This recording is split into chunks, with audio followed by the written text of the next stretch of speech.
ইতিহাসের পাতায় আরো একবার প্রত্যেককে স্বাগত জানাই। আজকে আমাদের রাজ্যের মাননীয় মুখ্যমন্ত্রী শুভেন্দু অধিকারী মহাশয় পুরুলিয়ার এক জনসভা থেকে কিন্তু ঘোষণা করেছেন 31শে মার্চ 2027 এই তারিখের মধ্যে রাজ্যে প্রায় 1 লক্ষ সরকারি পদে শূন্য পদ নিয়োগ হতে চলেছে। আপনারা জানেন এই সংখ্যাটা ইতিপূর্বেও আপনারা শুনেছেন। তো প্রসঙ্গক্রমে একদম স্বাভাবিক প্রশ্ন আসে, এটা কি অনগোয়িং ধরে নাকি সম্পূর্ণটাই নতুন নিয়োগের কথা বলা হচ্ছে? সেই সঙ্গে বলেছেন ওবিসি যেহেতু যারা সমস্যা ছিল সেই বাদ দিয়ে দেওয়া হয়েছে এবং ওবিসি সমস্যা মেটানো গেছে, এবার আগামীতে তাহলে সমস্ত নিয়োগ প্রক্রিয়া স্মুথলি চলবে, এরকমটাই তিনি ইঙ্গিত করেছেন। কি বলেছেন শুনে নিন, তারপরে আমরা পুরো ব্যাখ্যাটায়। প্রকৃত ওবিসি নাপিত সহ তারা সুযোগ পেতেন না। ভোট ব্যাংকের স্বার্থে আর তোষণের রাজনীতিতে অবৈধ ওবিসি করে দেওয়া হয়েছিল। আমরা ওবিসির অবৈধ তালিকা বাতিল করেছি। এবারে দেখবেন কিভাবে স্বচ্ছতার সঙ্গে নিয়োগ হয়, কিভাবে school service commission, public service commission, police recruitment board মেধা অনুযায়ী লিখিত পরীক্ষায় ওরালের নাম্বার কমিয়ে আমরা কিভাবে নিয়োগ করব। 31 মার্চ 2027 মধ্যে শিক্ষক, পুলিশ ইত্যাদি সব মিলিয়ে 1 লক্ষের কাছাকাছি নিয়োগ হবে স্বচ্ছতার সঙ্গে। একথা আমি আপনাদের কাছে ঘোষণা করতে চাই। তাহলে আপনারা শুনতেই পেলেন 31শে মার্চ 2027 মধ্যে তিনি কিন্তু 1 লক্ষ নিয়োগের কথা বলছেন। খুব ভালো করে খেয়াল করুন। এবং ইতিপূর্বেও এই প্রসঙ্গটা যেহেতু উঠে এসছে, আমি কিন্তু বলেছিলাম এইটা কিন্তু সম্পূর্ণ নতুন নিয়োগের কথা বলা হচ্ছে না। আপনি যদি লজিক্যালি ভাবেন, এবং এটা কিন্তু আমার পার্সোনাল অপিনিয়ন, আপনার ভিন্ন মতামত হতে পারে, সেটা কমেন্ট সেকশনে জানাতে পারেন। আমি অন্যজনের মতন খুব বেশি উৎফুল্ল হওয়ারও জায়গায় নেই, এবং আমি বেশ বাস্তববাদী দৃষ্টিভঙ্গিতেই বলার চেষ্টা করছি যে এইটা লজিক্যালি সম্পূর্ণ নতুন নিয়োগ সম্ভব নয়। কেন সম্ভব নয়? 31শে মার্চের মধ্যে তিনি সম্পূর্ণ নিয়োগ করার কথা বলছেন। তার মানে কি, যেটা অনগোয়িং প্রসেস রয়েছে সেইটার কথা প্রসঙ্গক্রমেই আসছে। এবং পিএসসির চেয়ারম্যানও যে দেখবেন প্রেস কনফারেন্স করে 11ই আগস্ট বলেছিলেন, সেইখানে কিন্তু বলেছেন যে যেগুলো পেন্ডিং রয়েছে সেই নিয়োগ 8,000 যে নিয়োগ করার কথা বলা হয়েছে সেইটা। অনেকেই বলছিল এই তো 18,000 নতুন পিএসসি নিয়োগ। না, 18,000 নতুন আসছে না, নতুন আসবে পরে। এবং আপনারা জানেন যে একটা রিক্রুটমেন্ট পলিসি আনার কথা ছিল রাজ্য সরকারের, এবং সেটা সম্ভবত নবান্ন থেকে ঘোষণা করবেন। এই ইনফরমেশন আমরা কোথা থেকে পাচ্ছি? স্টাফ সিলেকশন কমিশনের কথা আপনাদের বলেছিলাম। তিনার যিনি চেয়ারম্যান রয়েছেন তিনি কিন্তু এই বিষয়টা জানিয়েছেন যে স্টাফ সিলেকশন কমিশনকে আবার রিভাইভ করা হচ্ছে এবং সেই ফাংশন আবার শুরু হবে। স্টাফ সিলেকশন কমিশন নতুন করে নিয়োগ প্রক্রিয়া শুরু করবে। তিনিই জানিয়েছেন বিভিন্ন যে সমস্ত ক্লার্ক থেকে শুরু করে বিভিন্ন দপ্তরে যে কর্মী নিয়োগ হয় সেগুলো আবার শুরু হবে। এবং সেই ঘোষণা যে পলিসিটা কি হবে, রিক্রুটমেন্ট পলিসিটা কি হবে, সেইটা কিন্তু এখনো ঘোষণা বাকি রয়েছে, এবং সেটা আগামী নিয়োগ প্রক্রিয়াগুলোই হতে চলেছে।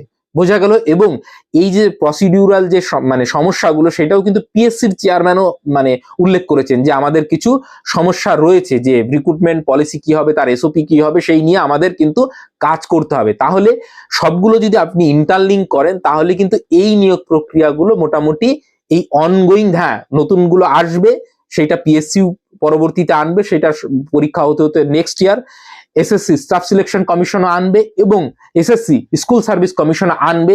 বিশেষ করে আপার প্রাইমারি রিক্রুটমেন্ট হয়ে গেছে, আবার আসতে পারে, কিন্তু তার আগে টেট নিতে হবে। তো এই বিষয়গুলো আপনি যদি সবগুলো ক্যালকুলেশন করেন, এবং এই যে অনগোয়িং প্রসেসের যে সিট সংখ্যা, টিচারদের মোটামুটি 34-35 হাজার, সেই সঙ্গে আপনি দেখুন যে পুলিশের অলরেডি ইয়ে হয়ে রয়েছে, ভাইবা টাইবা সব হয়ে রয়েছে, সেগুলোর রেজাল্ট, পিএসসি রেজাল্ট, তারপরে SSC CSC school college service কমিশনের অনেকগুলো নিয়োগ, এবং কলেজে যে সমস্ত অশিক্ষক কর্মী নিয়োগ হয়, স্কুলেও অশিক্ষক কর্মী, সব মিলিয়ে কিন্তু ভ্যাকান্সিটা প্রায় 1 লক্ষের কাছাকাছি অ্যাপ্রক্স দাঁড়াচ্ছে। তো সেগুলো কিন্তু হিসাব করলে, এবং যদি আমি টাইম বাউন্ডটা খেয়াল করেন এবং প্রত্যেকটা বোর্ডের চেয়ারম্যানের বক্তব্য ধরেন, সবগুলো ডটকে আপনি যদি কানেক্ট করেন, তাহলে আপনি অনায়াসে বুঝতে পারবেন এই 1 লক্ষের মধ্যে বেশিরভাগই কিন্তু অনগোয়িং প্রসেসের কথা বলা হচ্ছে। এবং আবার আমি নিরাশাবাদীর দলেও নই, আমি সবসময় আশাবাদীর দলে এবং পজিটিভ ভাবতে ভালোবাসি। তো সেই জায়গায় দাঁড়িয়ে কিন্তু এই যে বললাম যে রিক্রুটমেন্ট পলিসি আসবে, এবং তারপরে যা যা আগামীতে পিএসসির মাধ্যমে স্টাফ সিলেকশন কমিশনের মাধ্যমে, স্কুল সার্ভিস কমিশনের মাধ্যমে যে নিয়োগগুলো হবে এবং সেগুলোর যে মানে একদম মানে সম্পূর্ণটাই খুব সুন্দরভাবে এবং কোনো রকম কোনো দুর্নীতি ছাড়াই হবে, সেইটা কিন্তু বারবার আমাদের রাজ্য নেতৃত্বের টপ লেভেল থেকে কিন্তু আশ্বস্ত করা হচ্ছে, মুখ্যমন্ত্রীর থেকে আশ্বস্ত করা হচ্ছে, শিক্ষামন্ত্রীর থেকে আশ্বস্ত করা হচ্ছে। এবার আপনি অনেক রকম মন্তব্য করতে পারেন, কিন্তু যারা পলিসি মেকার রয়েছে, যারা গভর্নমেন্ট চালাচ্ছে, যারা এক্সিকিউটিভ, তাদের কথায় তো আমাদের বিশ্বাস করতে হবে। তারা যে বক্তব্যটা রাখছেন, যে এটা রাখছেন, ভিউ পয়েন্টটা রাখছেন, সেটাই আমাদেরকে মানে মেনে নিতে হবে, হ্যাঁ এই রকমটা হতে চলেছে। তাহলে এই 1 লক্ষ ভ্যাকান্সি অনগোয়িং প্রসেসের মধ্যেই থাকছে। আগামীতে নতুন ভ্যাকান্সি, আগামী বছর সমস্ত বিষয়টা আশা করি স্মুথলি হয়ে যাবে। এসএসসি পিএসসি থেকে সমস্ত কিছু আপনারা যারা প্রস্তুতি নিচ্ছেন তারা নিতে থাকুন, এবং যারা এসএসসি সংক্রান্ত বিষয় এবং ওবিসিটা বুঝেই গেছেন, এর আগেও কিন্তু এসএসসির ক্ষেত্রেও বলেছে স্কুল সার্ভিস কমিশনের যে এসএসসি ওবিসি 7% হতে চলেছে, এবং অনেকটা লাস্ট 2-3 দিন আগে শিক্ষামন্ত্রীও কিন্তু এইরকম একটা বক্তব্য রেখেছেন।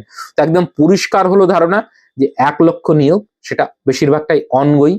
নতুন আসবে তার আগে পলিসি, যে রিক্রুটমেন্ট পলিসি, সেটা ঘোষণা হবে, এবং আপাতত পিএসসি যেগুলো ব্যাকলগ ভ্যাকান্সি রয়েছে সেগুলো কমপ্লিট করবে, এবং তারপরে এই যে এসএসসি বলুন আর মানে স্টাফ সিলেকশন কমিশন বলুন আর পিএসসি বলুন, সবগুলো আগামী বছর থেকে আমরা আশা করতে পারি যে সবগুলো ঠিকঠাক ভাবে ফাংশন করবে এবং নর্মাল ভাবে এক্সাম ক্যালেন্ডার দিয়ে ফাংশন করবে। একদম পরিষ্কার ধারণা এটা আমার, এটা কিন্তু আমার সম্পূর্ণ ব্যক্তিগত আন্ডারস্ট্যান্ডিং, তার উপর বেস করে আপনাদের একটা ক্লিয়ারিটি দেওয়ার চেষ্টা করলাম।